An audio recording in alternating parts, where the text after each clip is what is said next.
शिक्षणाची दारं उघडी होती, पण तरी देखील महिलांनी शिक्षण घ्यावं किंवा नोकरी करावी अशी व्यवस्था जरी असली तर मनाची अवस्था मात्र कोणाची नव्हती. त्यामुळे बऱ्याच महिला त्या काळामध्ये शिकल्या नाहीत, सवरल्या नाहीत, शहाण्या झाल्या नाहीत आणि चूल आणि मूल यामध्ये गुडगुडत राहिल्या आणि स्वतःमध्ये काय क्षमता आहे हे तिला देखील कळालं नाही. कारण असं असायचं की लेकीचा ग जन्म कोणी घाताला वेड्यानं, पराया ग घरी बैल राबतो भाड्यानं. लेकीचा ग जन्म कोणी घाताला वेड्यानं, पराया ग घरी बैल राबतो भाड्यानं. पराया पुरुषाच्या राहू नको ग सावलीला, बोल येतो या माऊलीला. या भीतीपोटी तिला शिकवलं जायचं नाही किंवा लवकरच लहान वयामध्ये तिचं लग्न लावून दिलं जायचं, तिला घरी सुखी राहा म्हणायचं. एवढाच प्रवास त्या काळामध्ये होता. परंतु एवढं असून देखील काही महिला चूल आणि मूल हे पाहत पाहत जिच्या हाती पाळण्याची दोरी ती जगाला उतारी असं म्हणत, जिच्या हाती शिक्षणाची दोरी ती जगाला आणि कुटुंबाला सर्वांना उभारण्याचं काम करते, ती क्रांती ज्योती सावित्रीबाई फुले यांनी मुलींना शिक्षणाची दारं खुली केली. आणि त्यामुळं आज प्रत्येक क्षेत्रामध्ये प्रत्येक प्रांतामध्ये इथल्या महिला आपलं कर्तृत्व दाखवत आहेत, याचा अभिमान आपल्याला वाटतो. आज पैशाच्या शिखरावरती इथली प्रत्येक स्त्री पोहोचलेली आहे. भले ते यश कुठल्याही क्षेत्रातलं असो, पण आपल्या घरातील आई आपणाला शिक्षणासाठी प्रोत्साहित करते, आपणाला आपल्या मुलानं चांगलं शिक्षण घ्यावं, याची प्रगती व्हावी, त्यासाठी खूप काबाड कष्ट करते. ती महिला खऱ्या अर्थानं ती यशस्वीच म्हणावी लागेल, हे लक्षात घेणं गरजेचं आहे. तुम्हाला माहिती आहे का हो, 2-3 महिन्या पाठीमाग बुद्धिबळ स्पर्धेमध्ये विश्वविजेता झालेला एक मुलगा, अवघ 18 वर्ष त्याचं वय, तो जग जिंकला त्याने. जग बुद्धिबळची जी स्पर्धा होती तो वर्ल्ड चॅम्पियन झाला. सगळ्या जगाच्या नजरा त्या मुलावरती होत्या. त्या मुलाचं नाव आहे डी गुगेश. तो विश्वविजेता झाला. वयाच्या 18व्या वर्षी हा जागतिक विक्रम त्यानं केला. आणि जेव्हा एका न्यूज चॅनेलनं त्याच्या आईची मुलाखत घेतली तेव्हा त्या डी गोगेच्या यशाचं रहस्य कळालं. तिची जी आई होती ना, तुमच्यासारखीच आई, लक्षात आलं का? तुमच्यासारखीच. परंतु जेव्हा त्या मुलानं सांगितलं की मला आई शिक्षण जास्त घ्यायचं नाही, मला शाळेला जास्त जायचं नाही किंवा मला क्लासेस वगैरे काही लावायचे नाहीत, परंतु मला बुद्धिबळ खेळायचं आहे आणि मला बुद्धिबळ खेळून मला जगात पहिला नंबर काढायचा आहे, हे माझं स्वप्न आहे. तर त्या स्वप्नाचा स्वीकार त्या आईनं केला. ती आई मायक्रोबायोलॉजिस्ट होती, म्हणजे खूप शिकलेली होती. खूप महिन्याला 2-3 लाख पगार तिला मिळत होता. असं असून देखील त्या मुलाचं स्वप्न पूर्ण करण्यासाठी त्याला वेळ द्यायला पाहिजे, त्याचं चांगलं संगोपन व्हायला पाहिजे, यासाठी ती नोकरी सुद्धा करत नाही. आणि त्या मुलाचं स्वप्न सत्यात उतरवण्यासाठी त्या मुलाच्या बाजूनं प्रयत्न करते, मेहनत करते, कष्ट करते. आणि तेव्हा हा डी गुगेश जगामध्ये पहिला नंबर घेतो. हे त्याच्या आईच्या त्या कर्तृत्वामुळे झालं, तिच्या आईच्या त्या नेतृत्वामुळे झालं. त्यामुळे इथल्या माता भगिनींनी असं म्हणायची काही गरज नाही की मी शिक्षण माझं झालेलं नाही, मला यातलं काय कळतं, अशी म्हणायची काही अवस्था नाही. मी ज्या ठिकाणी कामाला होतो, पहिला बेळगावला मी कर्नाटकात कामाला होतो आणि मी नेहमी मुलांना अभ्यास द्यायचो, अभ्यास तपासायचो, सही करायचो. आणि एक दिवस काय झालं, एक आई अशीच भांडत त्या मुलग्याला, म्हणजे मुलाशी भांडत होती. तो अभ्यास केला नाहीस, असं केलं नाही, त्याला मारहाण केली. दुसऱ्या दिवशी पोरग शाळेत आलं, म्हणाला लागला सर मला आईनं मारहाण केली. आणि का बरं, का मारली? तर मी अभ्यास केला नव्हता म्हणून. जा तुझ्या आईला बोलवून आण जा बघू इकडे. दुसऱ्या दिवशी त्या मुलांना आपल्या आईला बोलवून आणलं. आई घाबरत आली होती, कारण शिक्षणाविषयी आदर, शिक्षकांच्या विषयी आदर, शाळेविषयी आदर. तिला काय वाटलं माझ्या मुलानं काही चूक केली की काय, मग घाबरत आली. गुरुजी बोला काय झालं, काय माझ्या पोरग्यानं काही चूक केली का? तर मी म्हटलो नाही, चूक वगैरे काही केली नाही, पण तुम्ही तुमच्या मुलग्याला मारहाण काय केली? तर ती सांगायला लागली, बघा आम्ही जामगाव मध्ये आहे, जंगलात राहतो, पोराचा बाबा इकडे इस्लामपूरला गवंडी कामाला आहे. आणि आता पोरग्याकडे तर मला पण काही लिहिता येत नाही, वाचता येत नाही, काही नाही. पण मी काय करायचो की जेव्हा तो अभ्यास करायचा तर त्याची मी वही तपासायचो. मला काय लिहिता येत नाही, वाचता येत नाही, पण ती वही तपासताना लाल रेष जी तुमची असते बरोबर करतेली आणि तुमची सही त्याच्या खाली असते ती मला दिसली नाही का. त्यामुळे मला असं वाटलं की माझ्या मुलांना अभ्यास करायला नाही.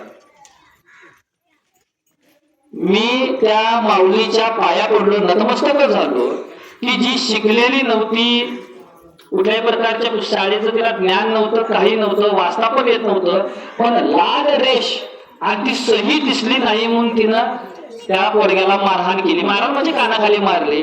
व त्या माऊलीला म्हटलं, अहो मावशी, आम्ही काल शाळेमध्ये कार्यक्रम घेतला होता आणि आम्ही मुलांना अभ्यासच दिला नव्हता कार्यक्रम असल्यामुळं. मला सांगा, मग आपलं एवढं तरी लक्ष आहे की नाही मुलांच्या बाबतीत, की आपण निदान बसायचं. हा काय शिकवलं आज तुला शाळेत, कुठली कविता शिकवली म्हणून दाखव, भले कळो अगर न कळो, पण तुम्ही असं बोलल्यामुळं त्या मुलाच्या मनामध्ये भीती राहणार आहे की माझी आई मला विचारते तू अभ्यास काय केलास, माझे वडील मला विचारतात की तू काय अभ्यास केलास, काय वाचलास, किंवा माझी आजी सुद्धा म्हणते तू काय अभ्यास केलास. त्या आदरिक्त भीतीपोटी ते पोरगं अभ्यास करायला लागतं. लक्षात घ्या, इंग्रजीची तलवार म्हणजे इंग्रजी विषय नकोसं वाटतो, म्हणजे अवघड आहे असं वाटतं. बऱ्याच पालकांचं असं म्हणणं असतं की इंग्रजी इंग्रजी इंग्रजी म्हणून इंग्लिश मिडियमच्या शाळेमध्ये प्रवेश घेतला जातो. कुठं? इंग्लिश मिडियमच्या शाळेमध्ये, बरोबर आहे का. आता शाळेमध्ये आपण किती रुपये देतो? 25,000. इथं ग्रामीण भागामध्ये 50,000 रुपये. पण जर शहरात जर घालायचं झालं तर 1,00,000 रुपये फी, त्या पोरग्याला न्यायला आणायला 20,000 रुपये गाडीचं भाडं, युनिफॉर्मचे 2-3 हजार, बुटाचे 2-3 हजार. म्हणजे आयुष्याची जी कमाई आहे ही सगळी आतापासूनच, म्हणजे पहिलीला दुसरीला आपण घालतो. मी आज एक शिक्षक आहे, सर इथं शिक्षक आहे, इथं मॅडम आहेत, माझी मिसेस मंत्रालयामध्ये क्लास 2 अधिकारी आहे. आम्ही कुठे इंग्लिश मिडियमच्या शाळेत प्रवेश घेतला नाही. आम्ही जिल्हा परिषद या मराठी शाळेत शिक्षण घेतलं, जिथे शिक्षण तर मिळतं, पण कसं वागलं पाहिजे, कसं राहिलं पाहिजे हे संस्कार सुद्धा देण्याचं काम ही मराठी शाळा करत असते. आणि त्या मराठी शाळेमधली मुलं ही अधिकारी झालेली आहेत. तिकडे कोकरूडमध्ये विश्वासराव नांगरे पाटील ते IPS आहेत, आनंद पाटील ते जिल्हाधिकारी IAS आहेत. ही कुठे इंग्लिश मिडियमला शिकली होती का? ती मराठी शाळेत शिकली होती. इतका दर्जा या मराठी शाळेचा आहे. इंग्रजीची तलवार आणि गणिताचा भाला, माया आडानी तरी वाच म्हणायची मला, सारं कळतं असं दाखवायची माय, मला शाळेला पाठवायची माय, मला शाळेला पाठवायची माय. इंग्रजी कळत नाही, गणित कळत नाही, पण मला समजतंय बाळ तू काय करतोयस, मन बघू बेचा पाडा, मन बघू तीनचा पाडा. एवढं बारकाईनं जरी लक्ष घेतलं तर निश्चितच मुलं प्रगती करतात. आता इकडं आपल्या पुढे अनुजा ना तू अनुजा, ह्या मुलींनी किंवा इकडे बाकीची बरीच माझ्या ओळखीची मुलं आहेत, तर आता झालेल्या स्पर्धेमध्ये इंग्लिश लँग्वेज कॉन्व्हर्स स्पर्धा असू दे किंवा अभिवाचन स्पर्धा असू दे, पाठ्यपाठांतर स्पर्धा असू दे, या मुलांनी नंबर पटकावलेला आहे. प्रगत वर्ग अभियानामध्ये या शाळेतल्या मुलांनी पहिला नंबर, दुसरा नंबर, अक्षरशः ट्रॉफ्यांचा ढीग आहे. कितीतरी प्रमाणपत्र या मुलांना मिळालेले आहे. त्यामुळे माझं पालकांना अशी विनंती आहे की या जिल्हा परिषद शाळेमध्ये तुम्हाला मोफत शिक्षण मिळतंय, 1 रुपया कुठला खर्च नाही, व यायच्या वाहतुकीचा पण तुम्हाला कुठला खर्च नाही. त्याचबरोबर नवनवीन साहित्य आता आपल्याला शाळेमध्ये उपलब्ध होत आहेत. काल जादूचा पेटारा मला वाटतं उपलब्ध झाला ना.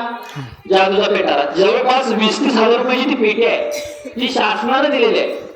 हे सगळं प्रायव्हेट मध्ये मिळत नाही, हे जिल्हा परिषद शाळेमध्ये मिळतं. असले उपक्रम आता इथून पुढे सातत्याने या शाळेमध्ये होतील. कुसगाव शाळा ही खूप आदर्श शाळा आहेत. नवीन शिक्षक इथं आपल्या शाळेमध्ये आलेले आहेत. याच्यावर तुम्ही विश्वास ठेवून या शाळेमध्ये जास्तीत जास्त आपली मुलं कशी शिकतील. तुमचं खरोखर कौतुक की एवढ्या उन्हामध्ये या शाळेच्या या महिला दिनाच्या कार्यक्रमामध्ये तुम्ही उपस्थित झालात. तुमच्यासाठी एकदा जोरदार टाळ्या वाजल्या पाहिजे. नक्कीच फक्त तुमचं मुलांच्याकडे जरासं बारकाईनं लक्ष असणं गरजेचं आहे. तुलना वगैरे करू नका. माझ्या शेजारच्या मुलग्याला 99% मार्क्स पडले बघा, आणि आपल्या मुलग्याला 35% मार्क्स पडले. सगळ्यात जास्त वाईट कधी वाटतं, आपलं वाईट झालेलं जेवढं वाईट वाटत नाही तेवढं दुसऱ्याचं चांगलं झालेलं वाईट वाटतं. म्हणजे ही किती नकारात्मकता आहे. आपलं जेवढं वाईट झालं जेवढं वाईट वाटत नाही तेवढं दुसऱ्याचं चांगलं झालेलं वाईट वाटतं आणि आपण तुलना करतो त्याला 99% मार्क आहेत मग तुला कार्य नाही. मला सांगा हाताची पाची बोटी सारखी असतात का? असतात का? जर असती तर सगळीच प्रगती पथावरती सगळे हवेत असते जमिनीवर राहायला असता का? सचिन तेंडुलकर सारखा क्रिकेटचा देव ज्याला असं आपण म्हणतो 10वी शाळा शिकलेला 10वी नापास झालेला पण तो विश्व विजेता झाला. जगात त्याला ओळखतात. लता मंगेशकर यांचं शिक्षण काय जास्त झालं नाही पण त्या गान सम्राज्ञ होत्या. जगातला सुंदर गोड आवाज त्यांना लाभलेला होता. त्यामुळे आपल्या मुलांची तुलना इतर मुलांच्या बरोबर करण्यात काही अर्थ नाही. माशाला म्हटलं असतं चला रनिंगच्या स्पर्धेत भाग घे आणि रनिंग मध्ये पटापट काढ मासा घेईल का? किंवा घोड्याला पाण्यामध्ये पोहायच्या स्पर्धेत जर भाग घेतला तर घोड्याला पोहता येईल का? किंवा कासवाला झाडावरती चढायची जर स्पर्धा लावली तर त्यात भाग घेईल का? मग आपण अशी कुठली स्पर्धा लावतोय? अशी कुठली तुलना आपण करतोय? आपल्या मुलाला चांगले संस्कार मिळावे चांगलं शिक्षण मिळावं हीच अपेक्षा आहे. आपण मोबाईल हातामध्ये घ्यायचा आणि मुलाला म्हणायचा मोबाईल बघू नकोस. काय शिकणार आहे मुलं? आपण जसं अनुकरण करतो तशी ती मुलं शिकत असतात. त्यांना एक वडील होते त्यांना काय हरामखोर म्हणायची सवय असते. उठता बसता हरामखोर, जेवताना हरामखोर, जेवण झाल्यावर हरामखोर, बायकोला म्हणायचं जेवण असंच काय केलीस तसंच काय केलीस. ऑफिसमध्ये गेल्यानंतर एखाद्या शिपायाकडनं चूक झाली हरामखोर घरी चूक आहे. मुलांना अभ्यास नाही केला तर हरामखोर अभ्यास केला नाही. सारखं हरामखोर हरामखोर हरामखोर ते मुलग्याच्या डोक्यात फिट असतं. वडील एकदा पेपर जाऊन बसतात रविवारची वेळ असते आणि मुलगा त्याच्याकडे मोठी एसटी असते खेळणं असतं आणि तो एसटी कंडक्टरचा खेळ करत असतो आणि तो म्हणतो ट्रेन ट्रेन चला चांगली आली चांगली ज्या हरामखोरांना खाली उतरायचे उतरून घ्या आणि ज्या हरामखोरांना बसवायला चढायला चढून घ्या. वडील आश्चर्यचकित झाले पोरगा हरामखोर म्हणतात. पण म्हटलं असेल ठीक आहे वडिलांनी दुर्लक्ष केलं. परत पोरगा मध्ये ट्रेन ट्रेन ट्रेन ट्रेन चला शराळ आलं शराळ आलं शराळ आलं ज्या हरामखोरांना खाली उतरायचे उतरून घ्या आणि ज्या हरामखोरांना बसवायचं बसवून घ्या. वडिलांना राग वडिलांना सहन झाला नाही. बाजूला ते काठी होती काठीनं पोकळ लाल बंद झालं पोरगं कसा कसा रडायला लागलं. वडील म्हटले आता परत काही हरामखोर म्हणणार नाही काही नाही. पोरगं 10 मिनिटं रडत होतं. 10 मिनिटानंतर पोरगं पुन्हा ती पर्स हातामध्ये घेतलं. चला तुझगावालं ट्रेन ट्रेन तुझगावालं ज्या हरामखोरांना खाली उतरायचं उतरून घ्या ज्या हरामखोरांना बस मध्ये चढायचं चढून घ्या. आधीच एका हरामखोरामुळे गाडी 10 मिनिटं लेट झालेली आहे. तुम्ही हसलात मजा वाटली पण जेव्हा पोरगं आपल्या बापाला हरामखोर म्हणायला लागतं तेव्हा आपण त्या मुलाला काय शिक्षण द्यायला लागलोय याचा विचार आम्ही करणं गरजेचं आहे. कारण आपल्याकडे आपल्या शाळेमध्ये मुलं 10 ते 5 शाळेत असतात पण उर्वरित जास्तीत जास्त वेळ ही मुलं तुमच्या सहवासात असतात. तुमच्या घरातलं वातावरण कसं असतं त्या वातावरणाचा परिणाम त्या मुलांच्याकडे होत असतो. त्यामुळे आपण कसं बोलायचं आपण मुलांच्या सोबत कसं वावरायचं त्याचा अनुकरण ही पोरं करत असतात. त्यामुळे कोणी पण येते आणि शिक्षकांना दोष देत असतं. एखाद्या मुलग्याला शिवी दिली तर शेजारचा काका म्हणतो काय रे गड्या तुला शाळेत काय हे शिकवलं जातं का? शिक्षकांनी शिकवलं असतं का? शिक्षक मुलांना शिव्या कशा शिकवतात का? नाही. मग कुठल्या शाळेमध्ये मुलं शिकतात? समाज नावाच्या शाळेमध्ये आणि कुटुंब नावाच्या शाळेमध्ये मुलं शिकत असतात आणि त्याचे पडसाद समाजामध्ये उमटत असतात. त्याला शाळा दोषी आहे का? तर नाही. त्यामुळे आपण जागरूक असणं गरजेचं आहे. आपली मुलं शाळेत जातात शाळेतून येतात तर ती शाळेतून आल्यानंतर कधी तुम्ही त्याचं दप्तर तपासलाय का? त्या दप्तरात वगैरे कधी चौकशी केलाय का त्याच्या दप्तरात काय आहे अभ्यासा व्यतिरिक्त वगैरे बऱ्याच गोष्टी अशा घडत असतात. बऱ्याच गोष्टी त्या आपल्याला कळत सुद्धा नाही. पण तुम्ही जर जाणीव ठेवली तर निश्चितच त्या मुलांच्याकडे तुमचं लक्ष राहील. आपण जर या मोबाईलच्या विळख्यात जर अडकायला लागलो आपले दादा दीदी मोठे असतात आता या पोरांच्या पेक्षा काही मोठे असणार आहेत कॉलेजला जाणारे भाऊ कॉलेजला जाणारी बहीण व त्याचा अनुकरण कुठेतरी करत असतात. मला तर वाटतं एका गावामध्ये असा उपक्रम केला होता संध्याकाळी 7 ते 9 मोबाईलच वापरायचा नाही मोबाईललाच बंदी. असं एखादा ठराव ग्रामपंचायती मार्फत झाला पाहिजे की 2 तास मोबाईलला बंदी 2 तास सगळ्यांनी वाचतच बसायचं. आता पुस्तक घ्यायचं वाचायचं सगळ्यांनीच. म्हणजे आजची पिढी आणि मोबाईलला पिढी असाच प्रकार झालाय. डिलीट झालं आयुष्य दुःख सेट होत नाही. नात्यांना व्हायरस लागलाय, संस्कार डाउनलोड होत नाही. सीपीयूच्या मदरबोर्डला आमच्या मनात जागा आहे. आई नावाचा गॉड हृदयातूनच वजा आहे. फेसबुक व्हॉट्सअप आता मायबाप झाले, खऱ्या आईबाबाला जागा नाही. फेसबुक व्हॉट्सअप मायबाप झाले, खऱ्या आईबाबाला जागा नाही. नाती गोती जोडणारा इंटरनेटवर जागा नाही, नाती गोती जोडणारा इंटरनेटवर जागा नाही. तो जागा आहे पुस्तकात, तो जागा आहे शिक्षणामध्ये. आपला संवाद हरवत चाललाय, या मातांचा पालकांचा संवाद मुलांच्या सोबत हरवत चाललाय. एखाद्या मुलग्याला जर विचारलं, बाळ तुला एखादी गोष्ट जर सांगायची असेल तर तू कोणाला सांगशील? पोरगं सरळ सरळ म्हणते, मी माझ्या मित्राला सांगेन. आईला नाही, वडिलांना नाही. पण एखादी गोष्ट लपवायची असेल, झाकून ठेवायची असेल तर कुणापासून झाकून ठेवशील? तर पोरगं सरळ सरळ म्हणते, मी माझ्या आई वडिलांपासून लपवून ठेवीन.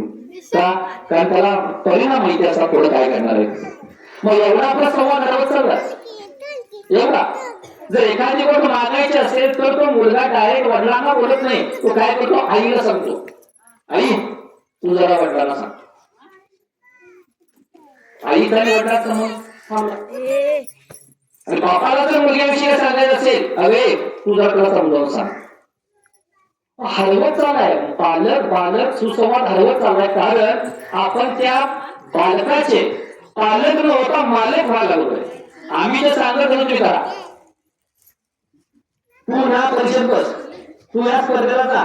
जर त्याची इच्छा आकांक्षा नसली तरी पण त्याच्यावरती जबरदस्ती केली जाते, मग तो खचला जातो. त्यामुळे व्यक्त होत नाही, तुमच्याशी सांगण्याचं धाडस करत नाही. मग सांगतो कोणाला? त्याचा आपल्याच मित्राला. तर त्या मुलग्याचा काय अनुभव आहे का? नाही. मग तो चुकीचं काय सांगत जातो, मग तो चुकीच्या वळणावर जातो, चुकीचं काय ते हातात सापडतं आणि मग त्याच्या आयुष्याची विल्हेवाट लागते, दुर्दशा होते. कारण त्याचा आपल्या आई वडिलांनी संवाद हरवला.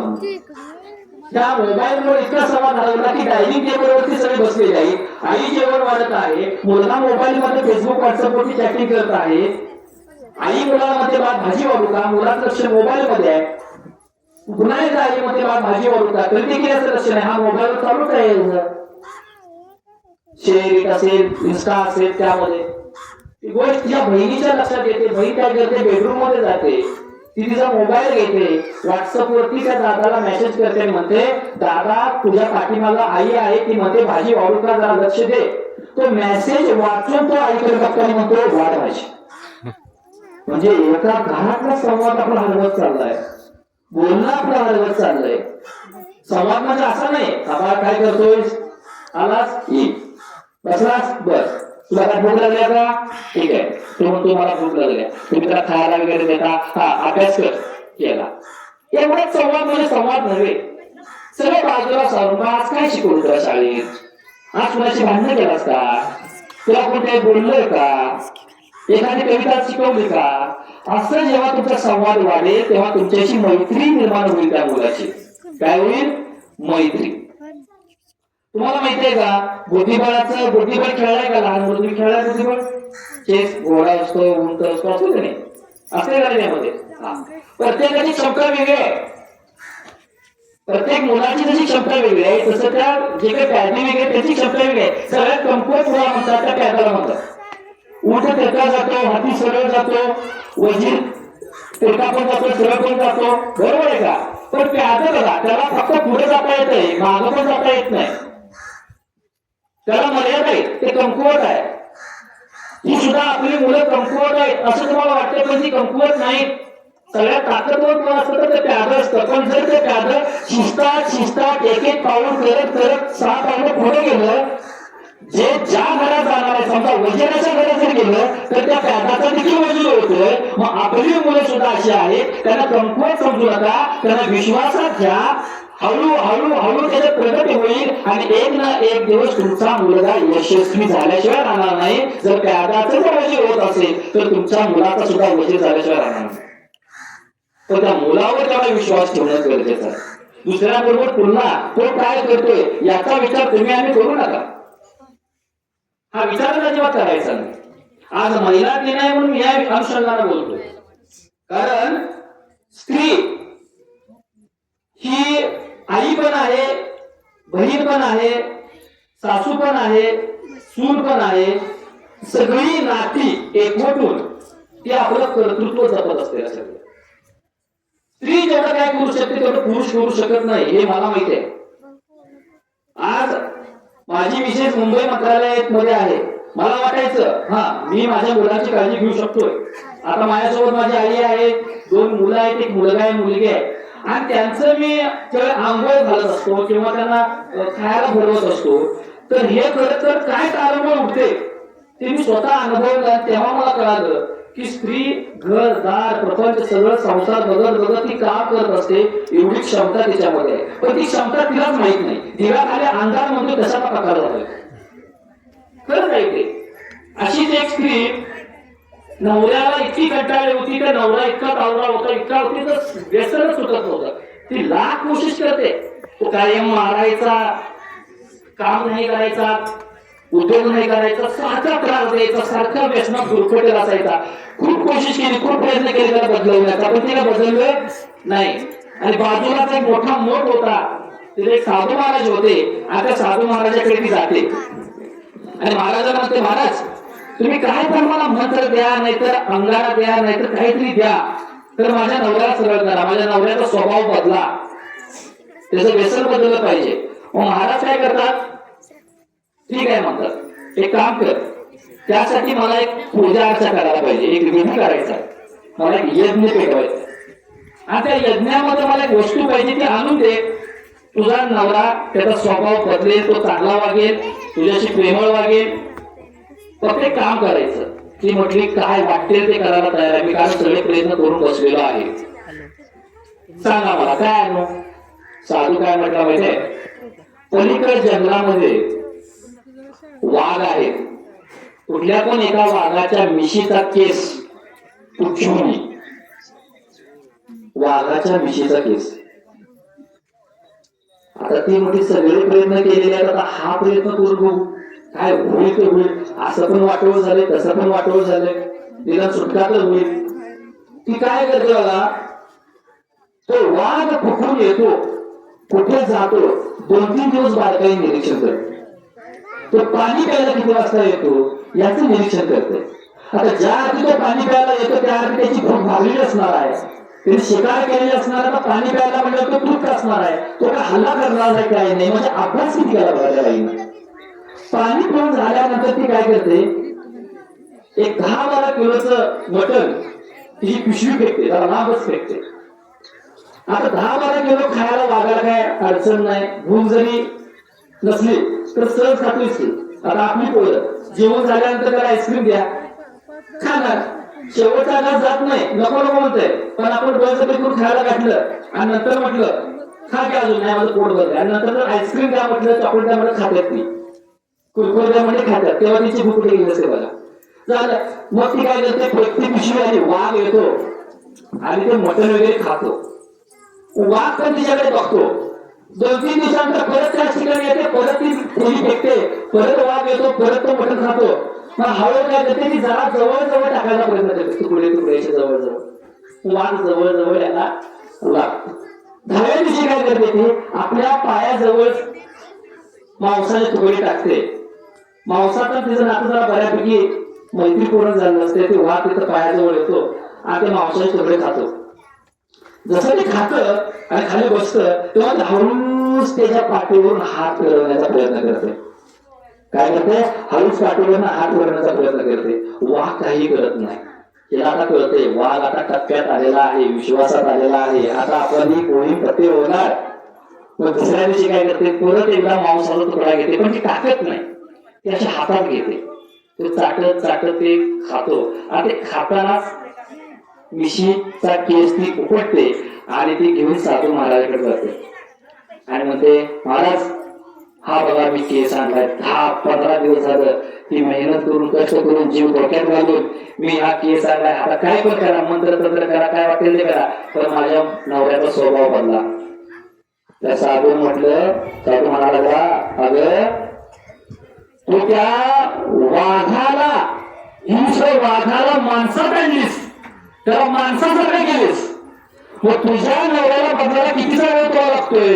एवढ्या जंगलाच्या राजाला, हिंस्र प्राण्याला, त्या वाघाला माणूस केलीस, मग तुझा नवरा तर माणूस आहे, त्याला बाळ करायला तुला किती वेळ लागणार आहे. स्वतःची शक्ती ओळख, स्वतःची क्षमता ओळख, डोक्यात लक्ष प्रकाश पडला. ठरवलं तिथं हळूहळू स्वभावामध्ये हळूहळू मध्ये जरा वेळ घेऊ, जरा संयमानं घेऊ, शिस्त ठेवू, प्रयत्न करत राहू आणि हळूहळू तुला यश ते आलेलं आहे.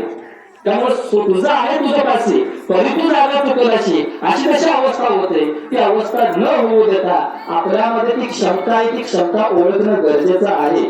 छत्रपती शिवाजी महाराजांनी महाराष्ट्राचं देखणं स्वप्न जे होतं ते सत्यात उतरवलं, स्वराज्य निर्माण झालं. पण राजमाता जिजाऊ जर पुण्याला आल्या नसत्या, आपल्या नवऱ्याला सोडून जर आल्या नसत्या, लोकांनी नांगराला ज्यावेळी लोकांनी पाहायला तुटकी चप्पल अडकवली होती ती फेकली नसती, ती पहाड उठून टाकली नसती, सोन्याचा नांगर फिरवला नसता, लोकांना विश्वासात घेतलं नसतं, शिवरायांना स्वप्न दाखवलं नसतं, तर छत्रपती शिवाजी महाराजांच्या माध्यमातून स्वराज्य निर्माण झालं असतं का?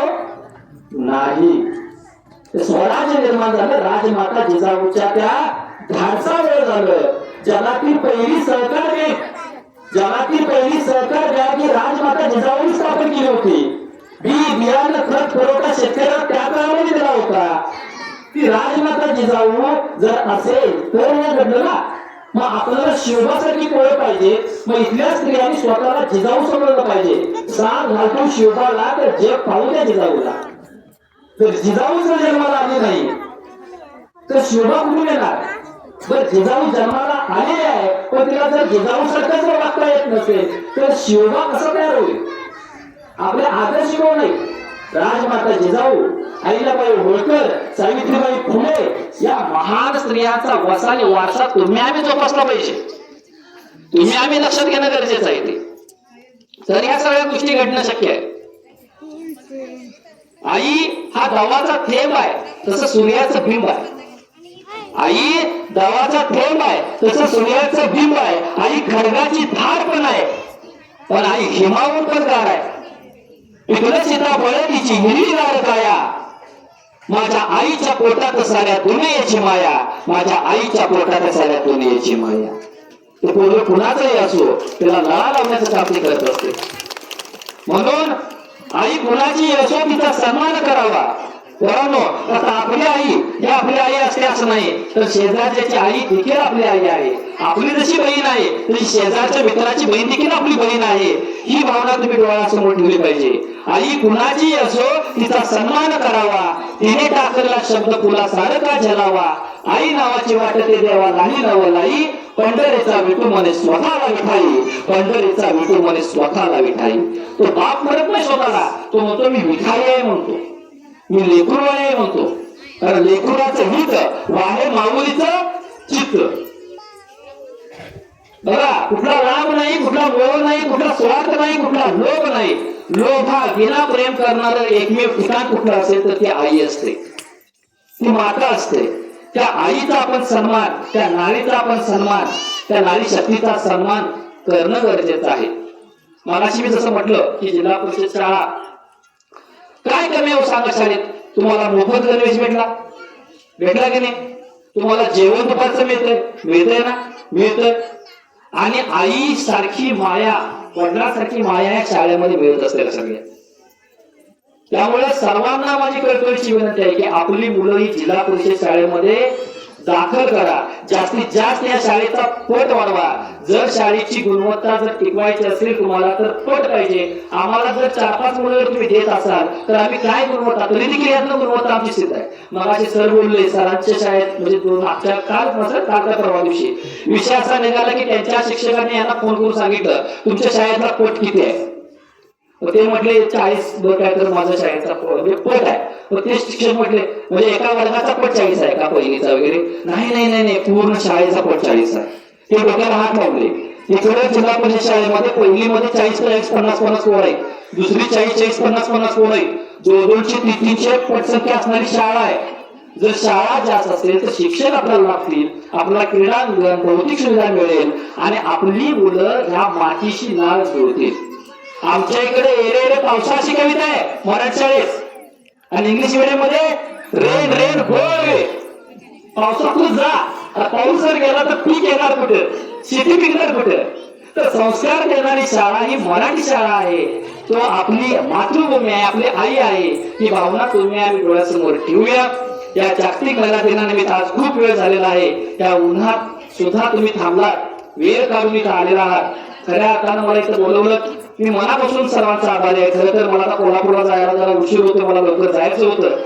सकाळी एक सरस्वती विद्या मंदिरमध्ये कार्यक्रम होता, तो झाल्यावर लगेचच हा कार्यक्रम होईल असं मला वाटलं होतं 11:30 पर्यंत. पण आपली जरा उपस्थिती पण असणं गरजेचं आहे. सर्वजण उपस्थित झालेला आहात आणि मुलींना माझी विनंती आहे, मुलींना खास करून, की आपण शिक्षण चांगलं घेऊन स्वतःचं रक्षण आपण करणं गरजेचं आहे आणि आई वडिलांनी देखील मुलीवर आणि मुलांच्यावर विश्वास ठेवणं गरजेचं आहे. विश्वास खूप महत्वाचा आहे. शिक्षणाबरोबर त्यांनी रक्षण स्वतःचं करावं, त्यासाठी काहीतरी प्रयत्न आपण ग्रामीण पातळीवर देखील करायला पाहिजे. त्यासाठी व्यायाम असू देत, व्यायामशाळा असू द्यात किंवा कराटे असू देत, यासारख्या ठिकाणी आपली मुलं घालून आपली मुलं शारीरिक दृष्ट्या देखील सक्षम असणं गरजेचं आहे. फक्त बुद्धी असून चालणार नाही, मन सुद्धा, मनगट सुद्धा आणि मेंदू सुद्धा, या तिघांचाही विकास होणं गरजेचं आहे. आणि हा विकास निश्चितच या कुसगावमधील विद्यार्थ्यांचा होईल. त्यासाठी माता पालकांनी, शिक्षकांनी, ग्रामपंचायत सदस्य असतील, सरपंच आपले युवा तडफदार आहेत, खूप चांगलं काम त्यांचं आहे आणि त्यांच्या या सर्वांच्या प्रयत्नातून या शाळेची पटसंख्या वाढेल, शाळेची गुणवत्ता वाढेल आणि आपली मुलं प्रत्येक क्षेत्रात यशस्वी होतील. याच महिला दिनानिमित्त मी सर्वांना शुभेच्छा देतोय आणि मी इथे थांबतो. धन्यवाद.